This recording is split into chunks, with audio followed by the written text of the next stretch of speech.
There's various collars and surgical suits on the market, and each have got their pros and cons. Whichever you choose, getting your dog used to it beforehand will significantly reduce stress in both you and your dog when the time comes to wear it for real. In this tutorial, I'm using the plastic cone, which secures using a collar. So we're going to do some work on teaching your dog that the bucket of shame is actually a really good thing as opposed to something to dread having on. I'm going to use Bria because I haven't done a lot of training with this with her. My other dog Isla would just come and shove her head in this. She thinks it's amazing every time it comes out, so I'll show you that after.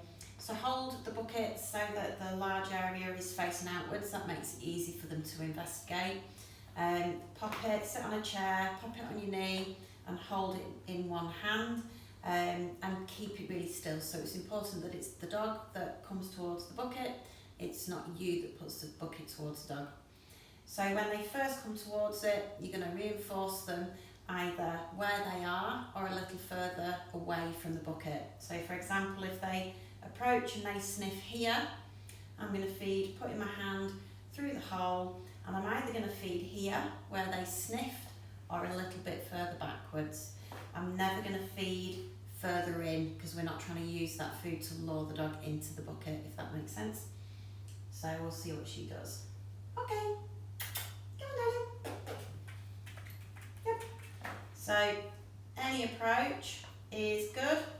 We have the treat, preloaded, so we can be quick, but in between repetitions, I'm just popping that treat behind my back, out of the way.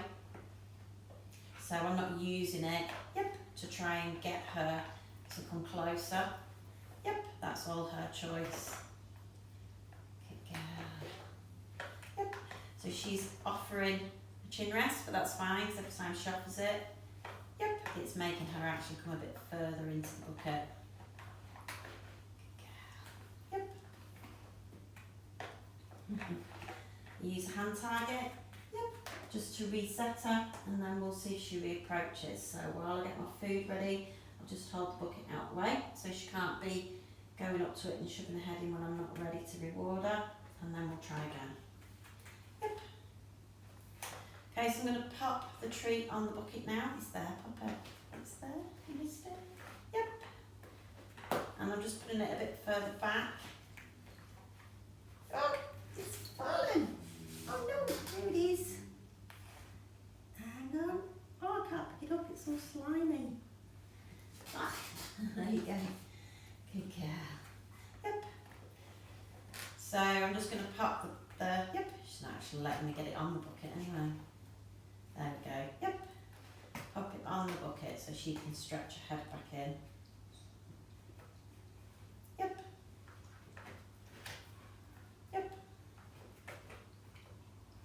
And then touch.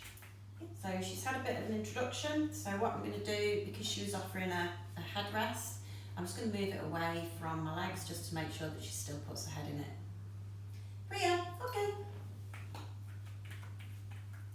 And so she definitely goes, it's the bucket that's good.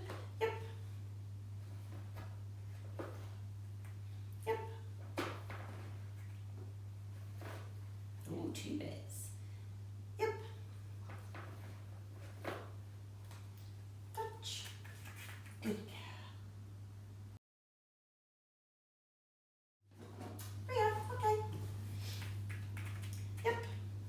So any investigation, she just walks up and she's looked at it, that's fine with me. Always putting my hand through to feed, but feeding where they are, or slightly back, not feeding into the bucket. And I'd only start to place treats on the actual bucket when they're putting the head in. So she's actually resting on a little bit. I'm just going to move that, actually, it might be better that way. She's closing her eyes as she's putting her head in. You're just looking at there, gradually getting a bit closer and a bit closer.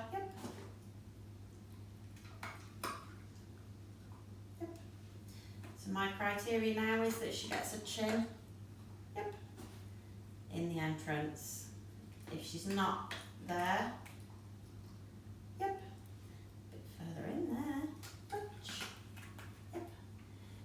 of have in your head where you need them to go.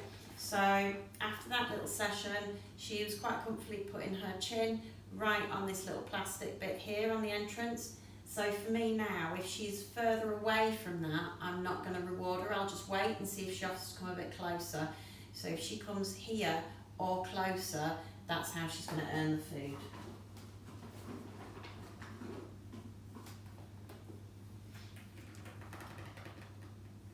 Yep, so that's good. That was closer. Very nice. Yep.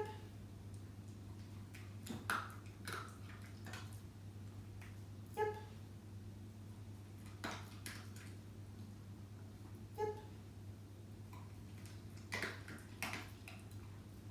Yep. Good girl. And now the next lot, I'm going to see if she can just push past that tiny, tiny, tiny bit. Just a little bit. Yep. Nice. Good. Yep. Yep.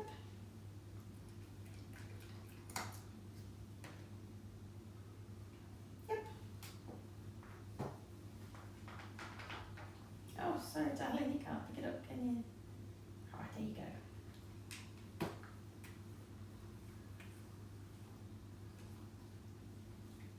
Yep.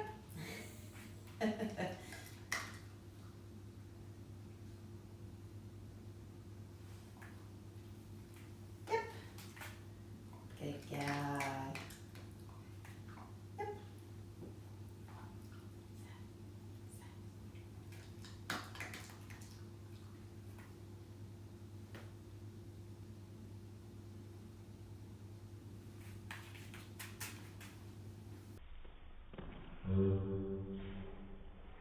Good girl, that's nice. Okay, well done, good girl. And then finish on a good one. Lila hasn't done this in ages, but she did love this bucket, and she's had to wear it quite a lot for all the operations and that she's had. So we'll just see what she does. Head in. Yep. You're a good girl, aren't you? And she's quite happy to shove her head in and to sit in there with it. She thinks it's amazing, don't you? Good girl. Okay. So once you've got to the point where they're quite happy to sit there with the bucket on for a little bit of duration, so obviously initially you'd be giving them lots of treats while they're wearing the bucket, and then you just gradually slow it down, so a slightly big gap, 3 years, a slightly big gap in between the treats, the same as you build duration with anything else. And once they're just happily sitting there, showing no inclination to want to move out at all, you can add a bit of movement. I prefer to do it while I'm holding the bucket before I actually attach the collar. So just basically do it like lead work. So just take a step, and as they follow me, I mark and feed them. And as they crash into furniture, like they will do,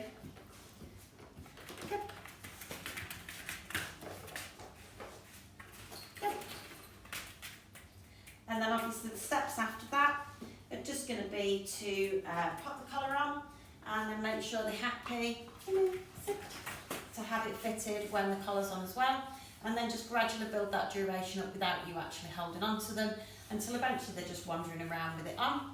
And then when you need to use it, instead of having a dog that's a little bit frightened or backing away from it and finding it quite stressful, hopefully you'll end up with a dog like Isla that thinks it's the best thing in the world, which is a good job with all the operations that she's had. Isn't it, darling?